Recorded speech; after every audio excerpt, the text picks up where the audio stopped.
Welcome, folks. This is the fifth Wednesday of April 2025. We've been doing our fifth Wednesday presentations for a while now. Kind of it's a day of the month that begs to have something in it. And tonight we're having a special speaker, Craig, KM6LYW. You may know him from the YouTube channel KM6LYW Radio, or maybe you know him from his product, the DigiPi, which I'm staring at something equivalent to that on the shelf right in front of me. All things digital, and Craig will talk more about that. But he's a longtime member of the Sierra Foothills Club and a little entrepreneur on the side. So, Craig, welcome to the presentation. So for those of you who don't, this is kind of weird giving this presentation to my own club. I give this presentation to lots of clubs worldwide. So yeah, it's kind of weird having everyone already know me in the audience. So thank you guys for hanging out here.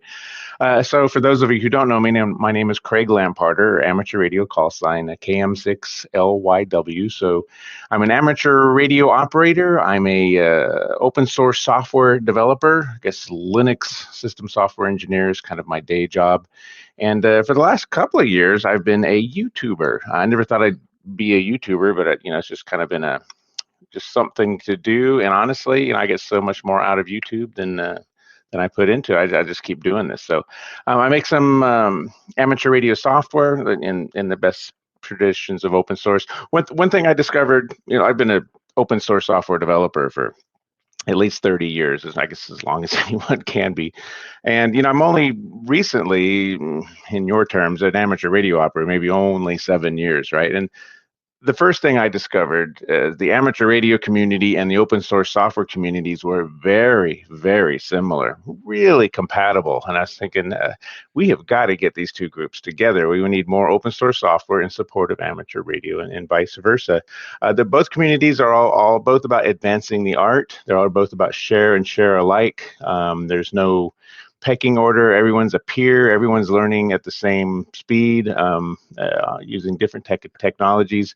It's really just like a big village. And so I was thinking, man, let's get this open source software folks together with the amateur radio folks and start focusing on data modes.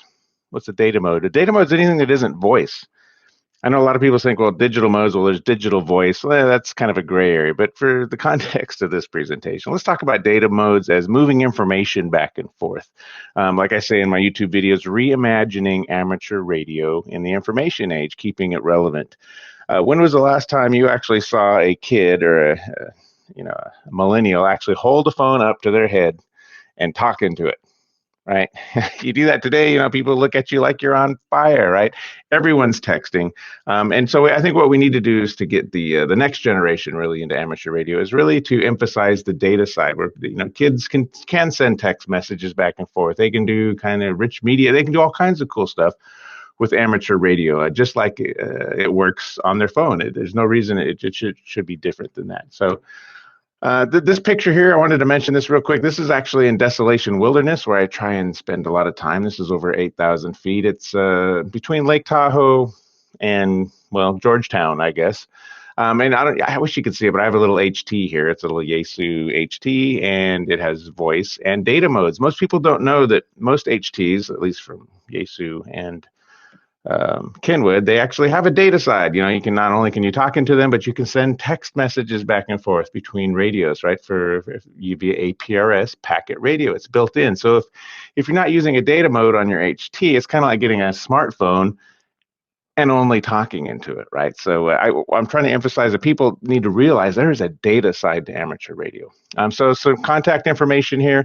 I am in the club roster. We're going to talk about the DigiPi project a little bit. It's some software you can download. Email me from the club roster. So this goes to everyone in the club if you guys want to play with it. And I'll send you a copy of the DigiPi, which we're going to talk about here in a little bit.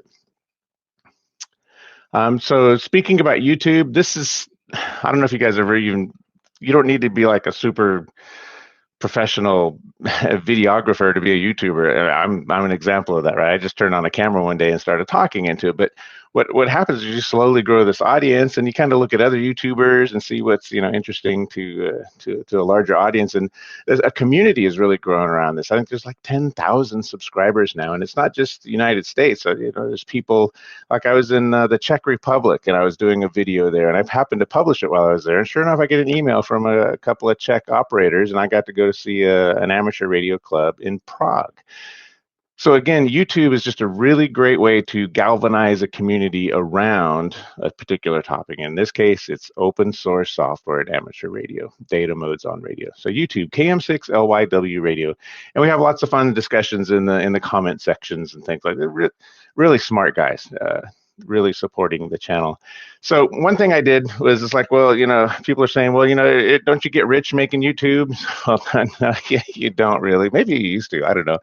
But you can have like people donate stuff. If they like your content and they want to help you out, maybe there's some hardware they want you to investigate. They'll make a donation, right? So there's something called Patreon where the viewers can donate stuff. And if people started donating stuff, and I kind of felt guilty. It's like, wow, now I really have to make these videos. So what I did is I created some software and I made it available to people who are patronizing the channel, the YouTube channel, just so I could have something tangible to give back. And this is software I'd probably write on my own. The user interface wouldn't be as nice or polished or anything, but this is it's the DigiPi SD card image. It's software you put in a Raspberry Pi. Now, for those of you who don't know what a Raspberry Pi is, this here is a Raspberry Pi. This is a small one. This is a 02 wireless. So this is $15, you guys. $15. So no excuses. All right, don't get cheap on me. And you take one of these and you plug it into, make myself big here. You can plug it into your amateur radio. So I got an ICOM 705 using a USB cable, right? And there's a cool little screen on there. And this little device basically turns your radio into a website. So you can access all the data modes that there are, all via your Wi-Fi device. This could be your phone or your tablet. So this is all the packet radio modes, all the apps you've known to. Let me make myself smaller here. So just to list them here, hopefully you guys can see this. So this will basically turn your $1,000 ICOM 705, doesn't even do APRS, right? It's tragic. So DigiPi will make it an APRS TNC and iGate. Right, so this the APRS packet radio network. It's a global network all the way around the world. In fact, I mentioned the Czech Republic here. I got this picture of me in Prague, and from where I stood, I used my amateur radio HT. In fact, I got it for you right here. This Yasu, I was able to send my wife an SMS text message back here in California, all the way from Prague, from exactly where I was standing right there. And she was able to reply using the global APRS packet network. It's a data network for messaging and sending position reports, telemetry data. And at a lot of different places in the world, there's things called iGates, and that's where this APRS packet radio network bridges to the internet. So we can actually send information to and from the internet using amateur radio. Now, it's nowhere near the same kind of speeds you expect on a 2-centimeter device like a mobile phone or cellular, but you can do this over VHF, and I can do this from Desolation Wilderness. I can do this remotely in Prague. So it just it augments what you already know and love today with the smartphone, but only you can use it with amateur radio. So these are the APRS features of DigiPi. So you can be an APRS tracker, turn any radio into an APRS tracker, or a digipeater. We even have APRS packet radio on HF. I don't know if you guys know, it's 10.1476 upper sideband. We actually have APRS, so you can send packets via Australia, right, on 30 meters. So the APRS packet network is global. It's kind of like a cell phone that never loses signal if you got an amateur radio. In fact, I was just up at Lake Shasta over the weekend, and I was in constant touch with the wife over SMS using APRS. So DigiPi gives you access to all those APRS packet modes using any radio just by plugging the Raspberry Pi into your radio, and you already have a screen and a keyboard in your pocket, right? So DigiPi doesn't have a monitor, it doesn't have a keyboard. It's not a traditional computer in that sense. You don't need to know Linux. It's really an appliance. Everything is web-based, and it, of course, along with APRS, we'll do AX.25 node networks. Hopefully, you guys can see my mouse here. In Northern California, we have a NetROM or node network. It's a big one. There's several, but on 145.050, there's one that stretches from California or from Los Angeles to Oregon. So I was able to send email using the node network and DigiPi and this ICOM 705 and a VHF antenna from Shasta Lake, where I was this weekend, and I was able to route it through a Redding repeater and then route that through there's another repeater on the Oregon border, and then there is a Winlink email station in Klamath Falls in Oregon. So I was able to send and receive email no problem, even with attachments and pictures from Shasta Lake via Oregon through intermediate nodes. So AX.25 node networking. So you can put your radio on a node network and be one of those relays, right? Winlink email. You guys know you can do email over amateur radio, right? Check out winlink.org. This will be a Winlink server if you want to be a Winlink sysop, or you can use the PAT Winlink email client. And again, you use your web browser and you get your inbox, your outbox, your sent folder, and you can connect to a Winlink server using the PAT Winlink email client. So a lot of you when you think of data modes, people always think of WSJTX, FT8. Right, making contacts, exchanging signal reports with other stations all over the world, and it's an app. The app is called WSJTX FT8, and this DigiPi will run on the Raspberry Pi and display WSJTX FT8 on your phone, or Slow Scan TV, or FL Digi, or JS8 Call.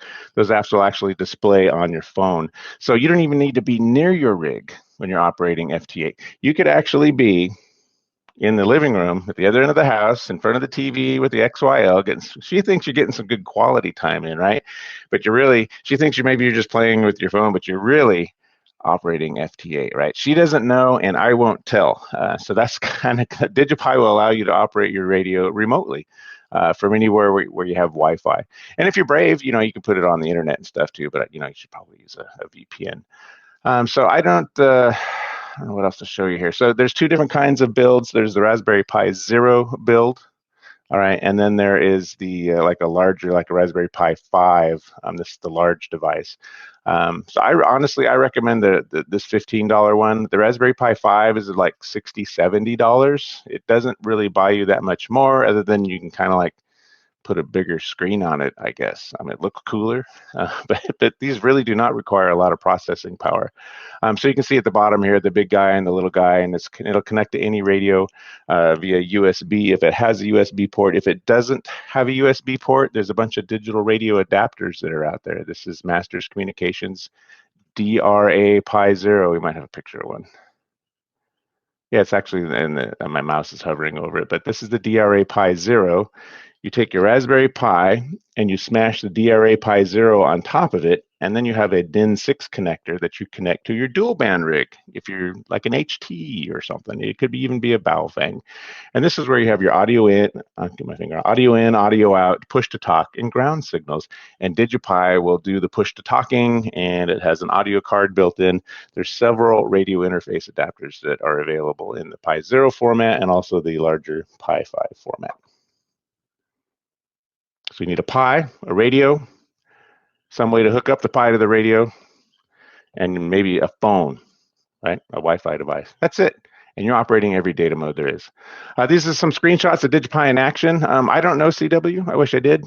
In the upper right corner, we've got FL Digi displaying on a tablet. And the DigiPi is on the bottom connected to an ICOM 7300. And I'm actually having a conversation with the guy using CW. So FL Digi can decode and encode CW. In the upper left corner, we've got FT8 running here, and you can see I've got pretty good propagation.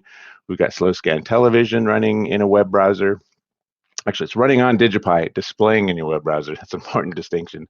Slow scan TV. And then in the middle here, I remember we talked about AX.25 node and bulletin boards. We've got nodes, the bulletin board. Remember from 1980s, right? You could log in and play war games and stuff with modem sounds.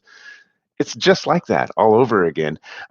You can do email. You can talk to other people who are connected to this node. I don't know if you guys remember. If you grew up when I did, you played the Infocom games, the text adventure games like Zork, Hitchhiker's Guide to the Galaxy. Well, they open sourced those not too long ago. So I actually compiled those games, those text adventure games, and put them on DigiPi. So when you log into this node, this bulletin board, You can actually play Zork over radio. So video games over radio.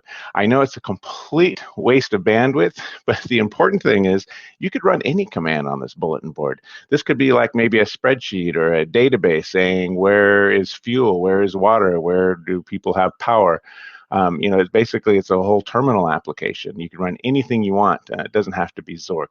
Zork's more fun, but it's just a good example of how you could run really important software over amateur radio. All right, that is the DigiPi stuff. So what I wanted to do is like a quick demonstration of DigiPi, since I typically learn by example. And I was hoping some or all of you or somebody might have an APRS radio.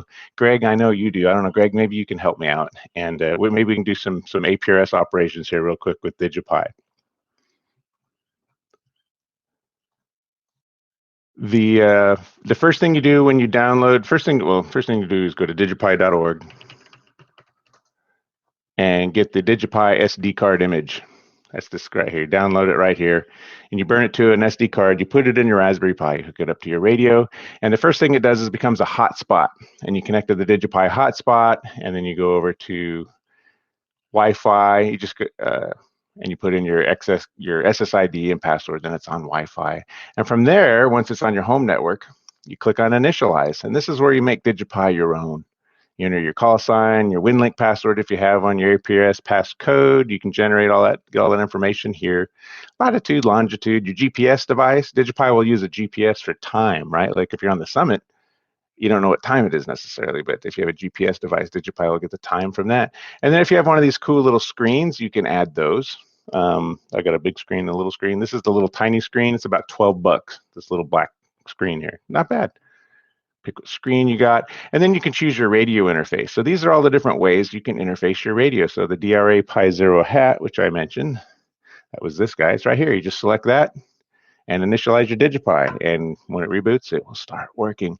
Now, if you have a more expensive USB connected radio like the ICOM 705, Yaesu 991, ICOM 7300, the Xiegu models, you can select a USB connected radio here.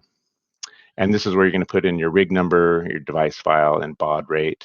There's a rig list here. This is an example of all the rigs. I don't expect you to read this. All the rigs that are actually supported by hamlib, and thus also DigiPi.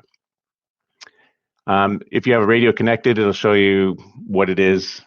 And if you have some audio interface connected, it'll show you what the audio interface is. So here we can see DigiPi has spotted an ICOM 705.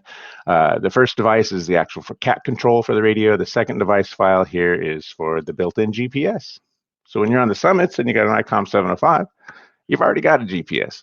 And of course, this audio codec is part of the ICOM 705 as well. So then we click Initialize, and now DigiPi is yours, and you can start running services. So this top layer here, these top switches are the different things a DigiPi can be. It can be an APRS Digipeater, it can be a node, it can be a WSJTX app. And then once you start one of those services, we've got these bookmarks that take you to operate those modes. And that's complicated. It's easier to see if you see the example. So I'm going to turn on this DigiPi here. So we got DigiPi up here. I can make it bigger for you guys. Connected to an ICOM 705. It's just in standby mode right now. It's just connected to this ICOM 705 via a USB cable. And I'm going to turn on the TNC and iGate, and you'll see DigiPi will say DigiPi TNC.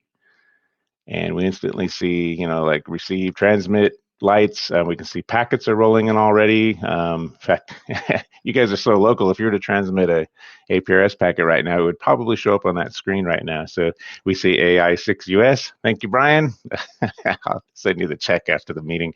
Yes, Brian is 7 miles northwest of me. I can see that. And again, this is all just Raspberry Pi with the DigiPi SD card image hooked up to the ICOM on VHF 14439, and it's instantly got APRS capabilities. Okay, that's fun, all fun and good to watch that, but we can also click on something called APRS Web Chat. Now this gives you a texting interface on top of this APRS TNC/iGate. And then when we go down here to Web Chat, we can see all of the stations we can chat with. Now this should look real familiar, like if you're an iOS person, because that's kind of what we patterned this after. Let me make myself a little bigger. So this is just like a chat interface. Now, Greg, I'm going to send you a message, hopefully KO6TH, and I'm going to use a digipath. You can operate the space station too if you use ARISS as a digipath. We'll use 1.1, and I'm going to say, hey, Greg, this is Craig. What's up? And I'm just going to hit enter here, and it's going to open a new window.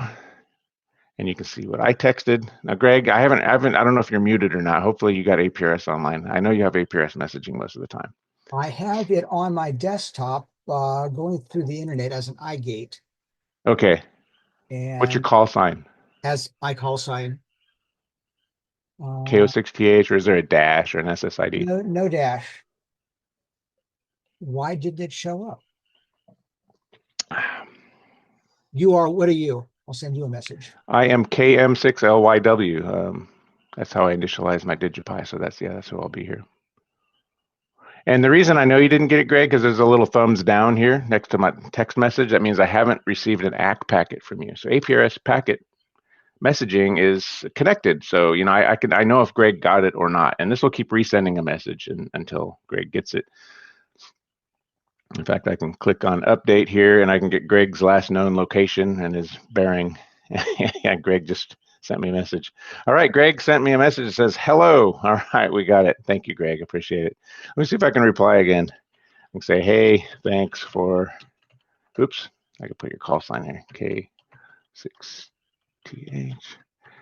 Hey, thanks for the reply. Reply. And we'll just send that. Now you can see the ICOM 705 is going nuts, right? It's transmitting and receiving packets. I don't know if you guys can hear it. And I got it.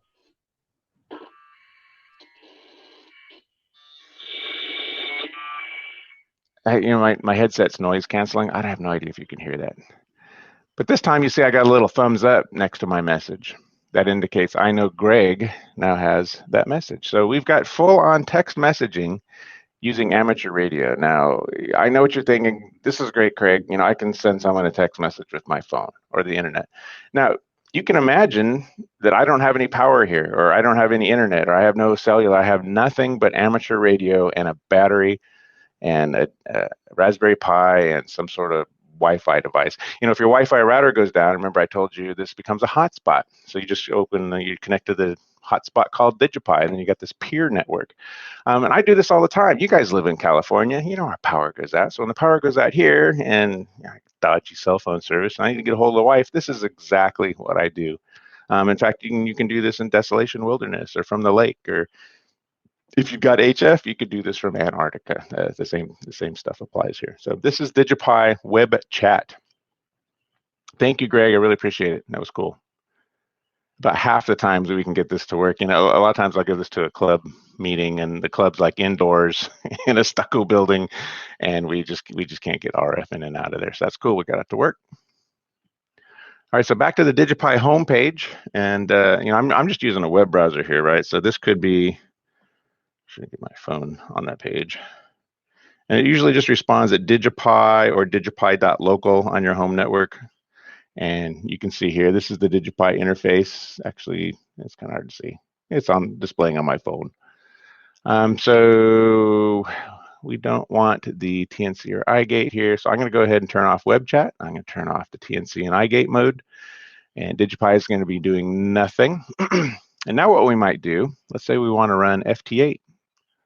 We just click on next to WSJTX FT8. We can see DigiPi just went into FT8 mode. This time I'm going to actually remember to turn my antenna over to the HF antenna. And we are on 14.327 right now. So you're thinking, great, there's nothing working here. What do we do now? So you come down here to the WSJTX bookmark, and this will actually display WSJTX in your web. It's all zoomed in for this show here. In your web browser, this could be on your phone too. There's WSJTX FT8, and I can click on it as if it's running in my web browser. Technically, it's running on the Raspberry Pi. I don't know, this time of night, what do you think, 20 meters? You'll notice the ICOM 705 shifted over to 14074. That's the FT8 frequency. DigiPi is running FT8 inside the Pi. and displaying on my web browser. And here come the stations. I guess 20 meters is doing pretty good. So I could actually make a contact if someone's doesn't have a crappy signal. This dude has a weird call sign, 4A100. I don't even know what that means. We'll wait for another frame to come around. All right, here is I don't know, here's a -6 guy. I'm going to enable transmission. He's got a cool sign, W0RLD. So here we are operating FT8 via a web browser. And this could also be via our phone. I'm using the same web interface on my phone here. It's actually hooked up my cellular network, so it's not going to route. Usually if you could turn off your cellular network, otherwise your phone will try and route over the cellular network. So let's see, am I transmitting? I am transmitting. My monitor isn't on, so you can't hear it. I don't know if you can hear that or not. My transmission. Yeah, you guys know that sound. So here is FT8 actually working on my my tablet as well, and this can go full screen, and you can resize it however you like. It's got some local scaling stuff, so that guy hasn't gotten back to me. So I make sure I'm on upper sideband, I'm full power. I don't know, see if he gets back to me. But that's kind of it for DigiPi, guys. I don't know if we want to talk about questions about DigiPi or if there's any other data modes we want to talk about. A lot of times when I'm presenting this to clubs, sometimes we'll just get off on tangents, whatever you guys are interested in when it comes to data modes. What's the future of data modes? What do you want to see? I managed to plug myself into some really important organizations like the APRS Foundation or charity. Actually exchanged emails with Bob Bruningo when he was still alive while we were developing a lot of this. And he gave us a thumbs up, or he told us, good job. That meant a lot to me to have Bob Bruninga, the father of APRS packet networking, give you a thumbs up for your work. So I'm kind of thinking about stuff like M17. That's a new protocol. It's, or maybe something that does phase shift keying instead of the traditional modem sounds that we use for packet radio today. I'm still trying to convince some people that that's a good idea. Some people resist change, right? They say, well, if you're going to do that, you're not going to do it on the APRS frequency. It's like, well, tell me why I can't, right? So we'd like to see this mature and pull amateur radio data modes into this century, right? Because right now, if you listen to APRS packet radio, it sounds like 1980s modems, right? You know why? Because it is. It's 1980s modems. It's literally that Bell telephone standard at the mark and space, what is it, 12 and 2200. So we can do better than that with amateur radio. We can. We've got all kinds of different encodings now. We got quadulature, amplitude modulation, phase shift keying. There's lots of cool stuff we can do on top of AFSK. So I think we're just getting started in amateur radio when it comes to data modes, especially now that we can leverage the internet and vice versa. So you guys have any other topics you want to talk about or any questions about DigiPi? Greg, this is Greg. Just to underscore the little demo that we did, your packet actually didn't go from you to me because we can't hear each other on RF. There's too much dirty. So your packet bounced off the Georgetown Digi, went into the internet, popped out here in Auburn onto my screen, and I answered it back from there. You might talk a little bit about some of the gateways that are out there besides the iGates, the SMS and email and some of those things. Exactly. That's a great. There's a couple of things that you said there that are really important. Yeah, I agree. So APRS.FI shows you the routing, how the APRS network is working live. You can see when I hover over objects, you can see these lines on how the packets were routed to other digipeaters. They bounce around all over Northern California until they find an iGate, at which point they bridge to the internet, right? And then once it's on the internet, there's virtual radios out there. In fact, if you want to run your own virtual radio, you could use some different software that I wrote called APRS-D. This implements a virtual radio. You can put it on the internet and you can talk to it. So this can do weather, this can do email, this can do SMS.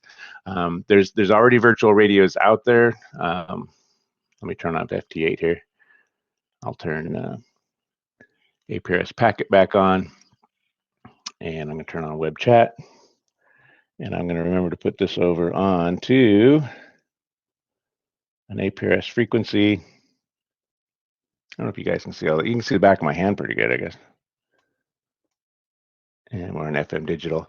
So let's go back to web chat. So the virtual radios that are out there, this is a good one. There's one called SMS. That's the call sign. And you can just use the default path. And you can put at and then 530-334 and then some text.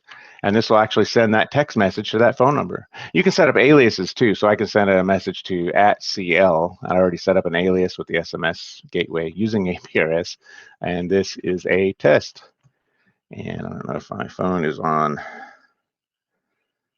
Phone's been jacked up lately. Yeah, it was on airplane mode. So I can send my phone to text. So I'm gonna do that right now and say send. And it just sent, this is a test, and it's probably bouncing around. And you can see on my phone, there it is. This is a test. It made it to my phone using SMS. And of course, what's cool is I can even reply using the SMS virtual radio.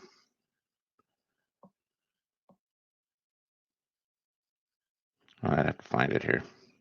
Anyways, I can reply. It'll show up here. Huh? Because this is amateur radio, can you text with a non-licensed? You can text out. Can you receive back, or you have to initiate the text? The SMS, the control operator is Michael Phelps, N7SQ. And so he is relaying third-party traffic as far as your jurisdiction is concerned. So what I'm doing is I'm sending an SMS message right now. It says this is a reply here. This is sending over the cellular network. It's going to the SMS virtual radio on the internet, and that's sending the packet out over APRS on RF to radio towers in my area. And you can see it just hit my radio right here. And it says this is a reply here. So to answer your question, Michael Phelps is the control operator for call sign SMS, and I'm the control operator for KM6LYW. And what you're looking at is third-party traffic. Craig, a question, KC6 SLE, Graydon. Go for it. The communication between your laptop and your cell phone for things like FT8 is normally Wi-Fi, not Bluetooth? Yes, everything I've shown you so far is Wi-Fi, but you can also, there's also a Bluetooth TNC there. So if you're familiar with the Kenwood D74, D75, DigiPi does all that. So if you got APRS Droid, I don't know if it's on here or not, yeah. APRS Droid looks like this. You can connect APRS Droid to your DigiPi using a Bluetooth TNC. So yes, it does Wi-Fi and Bluetooth. It depends on what mode you're using. That's exactly what I was asking, because I have the D75 sitting here, and that'd be a real convenient way to. Yeah. This will turn a Baofeng into a D75. I'm joking, right? The receiver sucks on the Baofeng, but from a Bluetooth perspective, yeah, it really does. It does do that. Okay, thank you. Of course, yeah, great question. Yeah, Craig, this is Tom in N6H. Question. Hey, Tom. Yeah, does this support VARA FM on the Winlink side? No, it doesn't. Yeah, you caught me in a fib there. I said this does every data mode there is. This does not do VARA or VARA HF. It doesn't for a variety of reasons. I mean, I could list them all, but ultimately VARA is not only is it Windows only, it's x86 only, and this is Linux on an ARM processor. So there's two strikes. The third strike is that it's closed source. I can't redistribute it legally, technically. And if there's something was to go wrong with it, only the VARA author or God could help you because it's closed source. So I know it's a really fascinating protocol. I mean, it's fast and it works on HF really well, but in my opinion, it doesn't advance the art, and we're really trying to go for open source software here. So I know some guys have figured out they've got multiple emulators for Windows. They got an emulator for an x86 processor, all in an effort to get VARA to work. That's how cool VARA is. So I challenge the community to come up with an open source alternative. One of them is, and most people don't know this, is RDOP. The RDOP modem is an HF Winlink protocol modem. It's a VARA work-alike. It doesn't work as well, but I can still connect to RDOP stations in Brisbane, Australia. In fact, when we do the Winlink net, we have a Winlink email net here. You can check in via any Winlink server in the world using DigiPi, the Pat Winlink email client, and RDOP. I might demonstrate that here. I can start with the AX.25 node network. And then I start the PAT email client. And this is my email interface. Now VARA, PAT can use VARA if you've got VARA modem connected to another radio somewhere.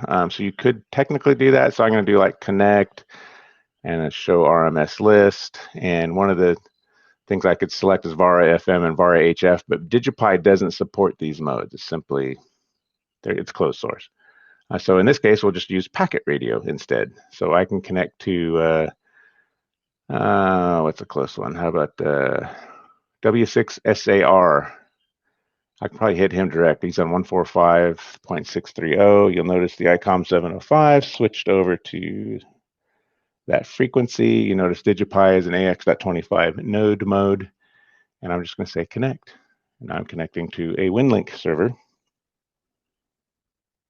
There it goes. And I got a response, and you'll see W6SAR is responding. It'll go back and forth. Now, this is my inbox, my outbox. I'm sorry, I got my mouse over here. Inbox, outbox, sent, archive. You can see all of our Winlink net stuff. These are sent messages. It works just like any other email client. And down here, you can see it's connected to W6SAR. I think I'm hitting him. Yeah, I'm hitting him direct, which is kind of tough for me. There's a lot of terrain, so it might drop some packets. It might take a while. But like I said, if you're on network 145.050, there's digipeaters for that network, and you can route through multiple digipeaters all the way to some other station in some other state. So yeah, he's hanging out a little bit there. And that station's in Auburn. I'm in Cool. There's just a huge mountain right here. He's probably a bad example. Yeah, so that's my email demonstration. So you guys got a full demo here. You guys got everything. Let's see if I can find it again. Question from Kane6WQ. Yes, please. So when you do the DigiPath, 1-1 or 2-3 or whatever, what does all that mean, and what would be the best setting for one to use in APRS? Wow, what a great question. Yes, you guys asked the best question. So initially, I showed you guys aprs.f. I'm going to I'll answer your question here. So here you can see, I'm going to turn off all of these weather stations there. Here you can see the network in Northern California. I can get rid of all the blue stuff. And these are APRS objects. And when I hover my mouse over them, you can see them bouncing around. When you see one line, that's a wide one path. All right, when you see, let's see, I can find some guy who has a wide two path. And I always see one line here. I don't know if you guys can see the lines popping up. Everyone's using wide one here. If you see two lines, that means it was a wide two path. So what that means, there's two tiers of digipeaters. Now these green things up in the hills, I'll zoom in a little more. These are the big digipeaters up on the mountains, and these are reflecting traffic back into the valley, hopefully where there's internet, because there's no internet up here. Up in Loon Lake, I guarantee you there's no internet. So this is a wide one digi. That's why it has a 1 on it.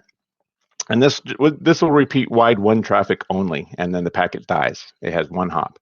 Now a wide 2 packet will do 2 hops. It might go to the wide 1 digipeater, but it won't time out there. It'll bounce again to like a wide 2, maybe over here to Rob's, and it'll get 2 hops. So when you're over here using and being a responsible DigiPi user, a radio operator, if you are in a busy area like California, use wide 1. All you need is 1 hop. You're gonna hit an iGate, right? I pretty much guarantee it. Now, if you're in Arizona and Nevada, do the 2 hop. That's wide 1 and wide 2, if that makes sense. So it's more responsible to use wide 1 if you can, okay? It just reduces traffic. But use wide 2 if it's an emergency or if you're in the middle of nowhere. I hope that answers that question. It does. Thank you very much. Awesome. Yeah, and you'll get people have very specific opinions about that, by the way. Like if you're banging away on APRS, every 10 seconds with the beacon using a wide 2 path, it's and you're kind of saturating the channel. I wish I could find someone that has a wide 2 path. We could haze them. I have one more question for you. He's got one. Yeah, go ahead, please. So I have the one of the DigiPi I guess extensions, you know, it comes with a box and it has you know, it could have a LoRa module on it, and it has like a temperature sensor and a GPS and all of that. Have you set it up, or you have a script yet for DigiPi software to automatically import that for you know, a specific type of hat or whatever you may use? So like, for example, say, you know, using this hat or using that hat, or, you know, you download this software to incorporate all that stuff. So that way it's just all built into one image. Yes. So when you initialize, so this is the hat you're talking about. This guy actually made a hat that works with the DigiPi software. It has a screen and everything built in. It has a temperature sensor and a GPS module thing you can put on an RS-230 port, 232 port to hook up your radio. So when you're initializing DigiPi, and hopefully I understood your question, you would select the DigiPi hat, this guy right here. And suddenly, when you reboot DigiPi, that hat will start working, because I know, because I worked it out with this guy on how to use it. Now, there is some scripts, some software that we put together that are on DigiPi that you have to integrate yourself that will actually put the temperature and location in your position beacon. So there's a little bit of hand-holding there, but you can do that. In fact, I think if you look in your DigiPi home directory, there's a file called temps for temperatures .sh. And then if you edit the direwolf config files, the APRS config files, you can actually have a position, a comment command. So the comment in your beacon would actually be a command, and that command would be temps.sh or temps.py. I don't remember what it was. So that's a long-winded answer to your question. So, but the short answer is yes, it's possible. And I can help you. We'll get it up and running. Cool. Maybe I'll send to you, or I think I have your phone number. I can call you later. Just give me a ring. Absolutely. Roger. Cool. Yeah, the DigiPi hat. That's pretty cool. This is only like 30. How much was this? It's like $34 for this thing. I don't know how he does it. It's an audio interface, radio interface, a screen, everything. And just plug it into a Pi. Cool. Any other questions, guys?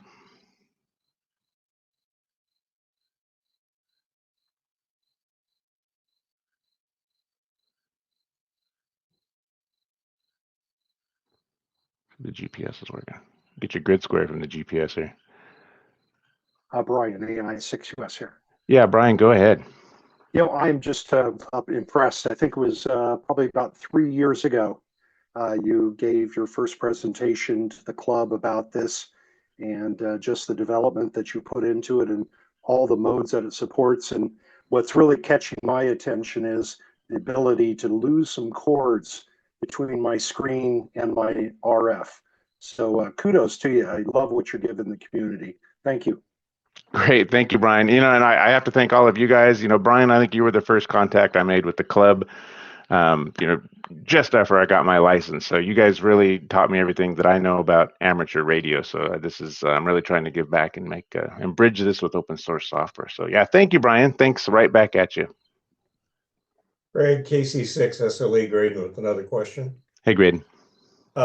When you're in Desolation Wilderness, you are right next door to the Rubicon. Yes. And are you using the Georgetown repeater, or are you using the one at Spider Lake?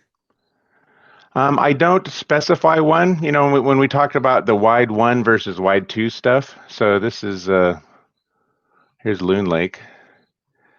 And this is the Loon Lake Digipeater, Spider Lake. So he is actually, John runs this. So he does this is a wide, what is it? I think it's a wide 1 digi. So if I have wide 1 in my digi path, any wide 1 digipeater that hears that packet will retransmit it, and hopefully it'll make it to the valley. This Rubicon digipeater does just that. So if I put wide 1 and wide 2 in my path, not only will this digipeater retransmit my packet from way up here in Desolation Wilderness, but it'll hit a tier 2 digi out here like in Grass Valley. And this one's way up there, and that'll retransmit it over all of Northern California. So you don't specify which digipeater you're using, but you specify the type of digipeater you want to use when you send a packet. And in this case, this Desolation Wilderness digi is going to pick me up. Even in Lake Tahoe, they can hear you, and it'll bounce around over in Lake Tahoe too. But you don't really know, and you don't care. how your packet was routed. It just does. That's a great point. And next time I'm on the Rubicon, I'm going to try this out because it's always been iffy trying to get in and out. Yeah, so if you're in the Rubicon and you're doing messaging, like for SMS, yeah, use wide 1, wide 2, even though it's a little wordy. That just guarantees you're getting to the valley, because this Rubicon Digipeater, I've stood at the base of it. It's got a Diamond X30 on it. I know it's tragic, right? But John's saying, every time he puts up a big antenna in there, with the wind and ice they get, it snaps in half every winter. So yeah, use a wide 1, wide 2 routing path. And yeah, packet's going to be repeated. Well, actually, it hit the air 3 times. Once your radio, once from the John's Digi, and then again from a tier 2 Digi somewhere in Northern California. That's okay. Okay, great. Thank you. You bet. Good question. This is the smartest radio club, by the way. I do this a lot. You guys asking the best questions. Craig, Aaron, W1ATB question. Hey, Aaron. The real question: when does the album with all the bumper music come out? I don't know. I don't really record. I don't know. And I can't do bumper music because I have a noise canceling headset, so I could play guitar I don't know. No, I don't. Yeah, the bumper music, I play guitar right at the beginning of each video, and I just did it once just for the hell of it, because everyone else has bumper music. So I was like, oh, this will be a joke, I'll do bumper music, at the beginning of the video. And then I stopped doing it, and that was the only thing anyone could talk about. So I don't know if you guys are laughing with me or laughing at me on the bumper music, but I don't care. People are into that. So yeah, we got some guitar players out there too. That's funny. Yeah, we always enjoy it. So thanks. Okay. Yeah, Craig, this is Tom again, NN6H. Yeah, Tom. So I noticed when you went to your digipi.org, you could download the image for DigiPi, but you also mentioned about emailing you for access to it. Mm-hmm. Is that site protected, or what's the thing there? Yeah, right now, so like I said in the beginning, it goes to patrons of the channel, right? So I don't, but you guys are members of the W6EK club, so membership has its privileges. This goes to everyone in the club, but do not donate. Please do not donate for Patreon. You guys have given me more than I could ever give back. So my email address, I can't give it out because it's being recorded. My email address is in the club directory, okay? Send me an email, and I will give you the login and password to download the DigiPi SD card image, okay, guys? Okay, I see. Okay, thank you. Yeah. Great presentation, by the way. Great, thank you. Yeah, thanks for doing that, Craig. That's a really nice gesture. Appreciate all you do. Fantastic work. Awesome. Let's make amateur radio relevant in the information age. Is there anything else, you guys? Yeah, I have a question. David K6SM. Hey, David. So I've been playing around with this. Frankly, I really love this. It's I think the hardest part was just getting all the parts. But once you have all the parts, put it all together, it's a very, very easy thing to get going. I noticed that there was somebody out there, I forgot his call sign, who had built upon this, and he added like a ham dash and a couple of other like a web STR app in there as well. So I'm wondering, as far as expansion for people that might want to tinker around, somebody who is a little bit dangerous with Linux. Is that something that you allow, and if so, then how would one go about that? All right, so this is all open source software, so this is highly encouraged. But keep in mind, if it breaks, you keep both pieces. That's the nature of open source. But we've got a lot of people that are willing to help. And yeah, there are some, we call that a fork, when someone takes a project and maybe expands it or takes it in a new direction and forks it. We've got a couple of people that actually have a layer. You download the DigiPi core image that you get from digipi.org, and some other guys have some other stuff that they added on. To me, it makes some assumptions that you can't make for a new amateur radio operator. So I don't integrate all of these new fancy features, especially if they're a little glitchy or edgy, because I really want this to be the best possible experience for a new ham radio operator working data modes for the first time. So that's what DigiPi is trying to do. Now, if you want to tinker and take it from there and make it just super awesome, absolutely go for it. The only thing I ask is you don't post my original image online anywhere. All of the source code is available if you go to my GitHub account. And you can get the source code for all of this and check it out and see how it works. But the only thing I ask is you don't put the actual image online. I don't know, the trademarks, logos, the support links. So when I give this to patrons of the channel, there's certain expectation of support, right? So that's why I just say don't put this online. If just use the source code if you want to build your own DigiPi from source. It's a project. Okay, that's a great answer. Thank you very much. Great, good question. Thank you. I guess I have one more question. This is Tom at N6H. Hey, Tom. So I noticed that you support the, I think it's the AOIC interface there, like for a Kenwood or for a Baofeng.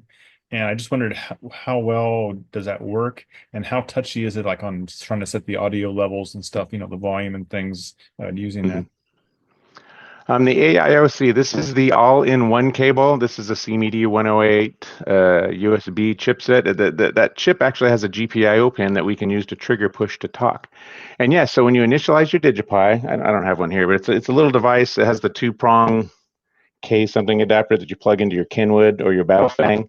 And it's a tiny little thing. It basically adds a USB port to your Kenwood or your Baofeng, or if you want to hardwire any HT for that matter. So the AIOC, yeah, DigiPi expressly supports that. You just select AIOC when you're initializing your DigiPi.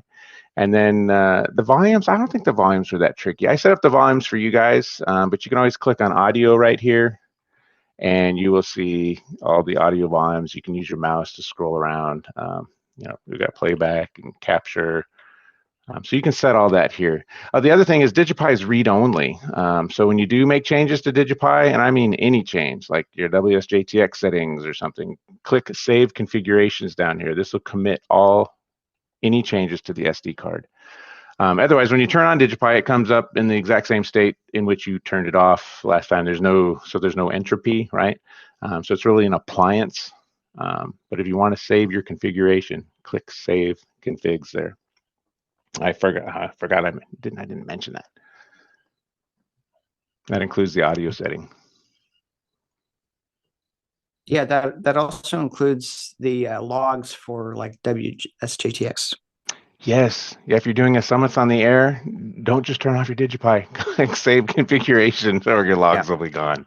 Right. Yes. Thank you for that reminder. God, that would suck. Yeah. Careful.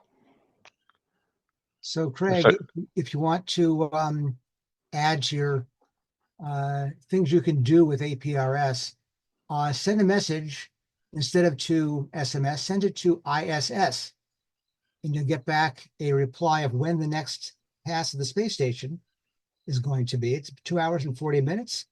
Low pass to the southeast, 7 degrees up, just so you know.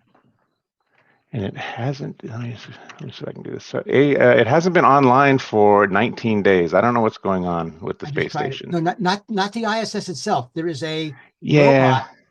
robot. It's in Florida, I think, somewhere. Yeah.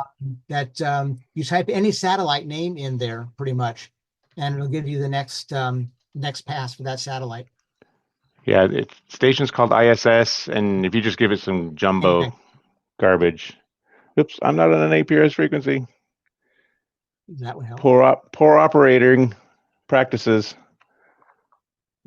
So yeah, you're right. So yeah, that's what we call another virtual radio, right? The radio is actually on the internet, but it's connected to the APRS network, so it reaches you via RF, via the Digipeater infrastructure. I just did it with my D74. Sweet. Yeah, I was on the wrong frequency on the first packet. So this will repeat a few times until it gets an ACK packet. In fact, it'll repeat it 3 times, hoping it'll get an ACK. But yeah, I missed that first transmission. But it'll come around. Cool, guys. Hopefully you guys can see this. Make it huge.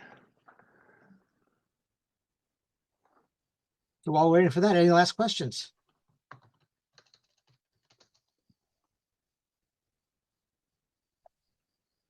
There Well, it is. thank you. Thank you very much. This is KM6RGO.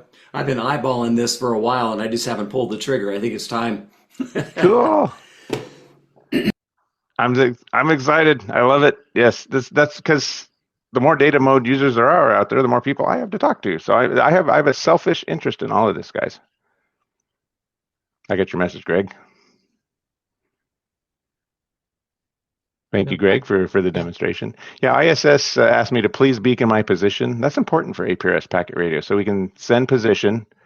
It sends our GPS coordinates. And now the system knows where we are, so messaging will work better. So now if I send the station ISS Also next. needs to know where you are to know when the space station is going to go by. Yeah, that too. Exactly. There Exactly, you are, Greg. 2 hours, 35 minutes, which Yep. is at 612 Zulu. Southeast is the top of the pass, 7 degrees up. So that's a low pass. Low pass. And the DigiPi not on, unfortunately. But, they got voice stuff on there too. Oh, yeah. All kinds of stuff. Totally cool. Any satellite. Sweet. Okay, Ray, KK6AM. Hey. What are the exact requirements? I know you said it worked with the Pi 0W or the Pi 5. 3, 4, how much memory? Great questions. I got to write these. You're recording this, right, Greg? I am. I'm going to write down all these questions. That is an awesome question. So any Raspberry branded Pi. So this isn't going to work with the Rock Pi or the Orange Pi. Okay, it's got to be Raspberry Pi, and that's the 02 wireless. That's the one you see on the right. I like that form factor. And all the way up through a 3B plus to a 4 to a 5. It'll work on any of those. Okay, because I think I've got a 3B plus and a couple of 4s sitting here. No 5s, but Perfect. Yeah. The only reason I use a 5 is because I do software development on it. A 5 is just overkill, and that's just nuking it from orbit. A 02 wireless is more than enough, and it's a small form factor, and it's only 200 milliamps, and there's no fan. And you can operate it off of a phone battery, a USB backup battery. Yeah, but I have the others sitting here. That's Yeah. The hardware in your drawer is the best hardware. and I think agree. most have max memory on them, no less. But oh well. Oh, yeah. Yeah, the memory question. So the budget for memory for DigiPi is 512 megabytes. We will never use more than that because that is what a Raspberry Pi 02 has, for better or worse. So again, $15, 512 megabytes. Everything you saw will run on this in 512 megabytes. It took a little effort to get it to shoehorn it into that memory budget, but I was able to steal some memory from the video subsystem, and we got it. You can run all those apps in 512 megabytes. Okay, just gives me one more thing to finish that I haven't finished. And I've got a couple of AIOCs laying here too, and I figure I'd use it with whatever cheap little handheld I had here, which could be used Redivus or TID radio. I have both of those sitting here. So, okay, sounds like fun. Experiment, please. But keep in mind, the Chinese HTs, the receivers on them, I'm sorry if I'm offending anyone, but they suck. They suck bad. They desense, okay? So they're not going to pick up distant stations. So if you're going to use an HT, use anything that has super heterodyning type of FM receiver, right? It's just going to receive so much better if you can. I mean, you can get a Yaesu or something for not that much. I mean, I've got it hooked up to a Baofeng here, and it kind of worked. The transmitting's great. I'm probably not going to get any farther than Greg, to be honest with you, because I'm in a house trailer here with my antenna inside. So, yeah. Okay, it's a double whammy. Yeah, I get it. Yeah, use what you got. Get started just to see if you can get something working, and then see if that meets your needs. And then, upgrade what you think is important using the best traditions of amateur radio, right? Cool. Yeah, great comments. Yeah, this is to get kids excited about this, and you don't need to be a Linux geek to figure. This isn't, a half-baked Linux thing. This is supposed to be an appliance.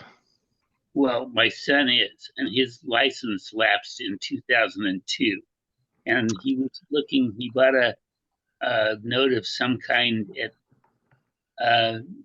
Hamfest a couple of years ago, and I said, you really can't use this thing until you get a license. But I think he would be real interested in your project. So, because he does quite a bit of that sysop with the things like that. And hey, you remember I mentioned community, right? Have them join the community. There's a Discord channel. There's a DigiPi Google group. We've got people talking about radios, all the different builds. People sending screenshots. It's really exciting to see how people are using this. And this is global, you guys. This is worldwide. I'm impressed with what these guys are coming up with. We got a broken screen there. And this is where we try and help share alike. AI6US with the question, Craig. Yeah, please, Brian. Yeah, when you went to Europe, I know there's different regulations over there for what licenses can transmit where. How does this apply to digital? I know you were using ISS for relaying some messages, but Sure. what is digital like when you travel to Europe? So digital, like in Europe, most of the countries are going to require an amateur radio extra license just to transmit on VHF. Keep in mind, in Europe, they only have half of the VHF 2-meter band, and it's all channelized, and it's half deviation. And those are really the only concerns. Also, APRS is on 144.8, not 14439 like it is here in our ITU region. So I think those are the only weird things I had to look up, Brian. And when I go to Europe, I bring my HT, I bring DigiPi. I can send and receive email. I can do all that, but I'm on half deviation. And I echo my along with you vicariously on your trips. Does the half terrific? So you can see where I'm going. Does the half bandwidth limit some of the functionality?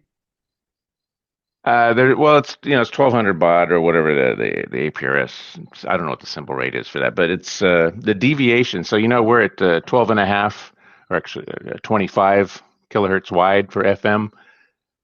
They're 12 and a half, the whole signal. So they don't have very much volume. So most HTs will have a half deviation mode. Make sure you set that. Turn that on your HT. Otherwise, you're splattering into neighboring channels. It's poor operation. And also, like if you're in France, your call sign is going to be Foxtrot stroke AI6US. Put that in your beacon comment when you're on APRS, so they know you're in France. Thank you. That was fun researching that. I talked to my guy in Prague. He says, "No one cares about any of that." I care. Okay. Craig, thank you very much for the presentation. And everybody, stay tuned for the next 5th Wednesday. I'm not sure what month that is in, but when it is, we'll announce what the presenter is going to be. And we have TID Radio and fun stuff there. Thanks a lot, Craig. Appreciate it. Great. Thanks, you guys. Thanks, guys. Appreciate it.